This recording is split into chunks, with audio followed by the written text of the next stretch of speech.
ગુજરાતની અંદર રાહુલ ગાંધી ડંકે કી ચોટ ઉપર લગાતાર બેક ટુ બેક આવી રહ્યા છે.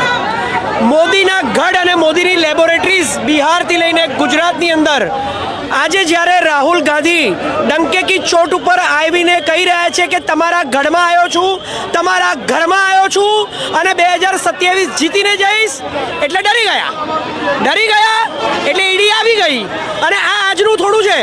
11 વર્ષથી જેટલા પણ વિરોધીઓ વિપક્ષ હોય, આંકડા સાથે સાબિત થયું છે કે 90% લોકો ઉપર સાહેબ ઇન્ટરવ્યુ ચાલે છે. ઇન્ટરવ્યુ તો પતવા દો.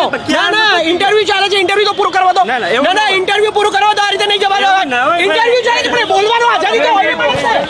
અરે પણ બોલવાની આઝાદી તો હોય કે નહીં? 1 મિનિટ આ રીતે નહીં કરો. તમે ધક્કા નહીં મારો. આ રીતે જો આ બોલવા નથી દેતા. આ લોકો બોલવા પણ નથી દેતા. ઇન્ટરવ્યુ પણ નથી આપવા દેતા. આ જો અસલી વસ્તુ છે, આ ડુપ્લિકેટ નથી. માણસની બોલવાની આઝાદી મોદી સરકારમાં નથી.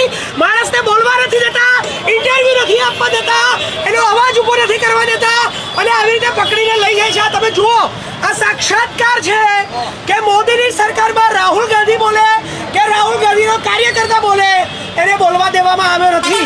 પણ રાહુલ ગાંધીએ કહ્યું છે કે ડરો મત, અને સરકારને કહે છે કે ડરાવો મત. તો અમે ડરવાના નથી, જવાબ આપીશું.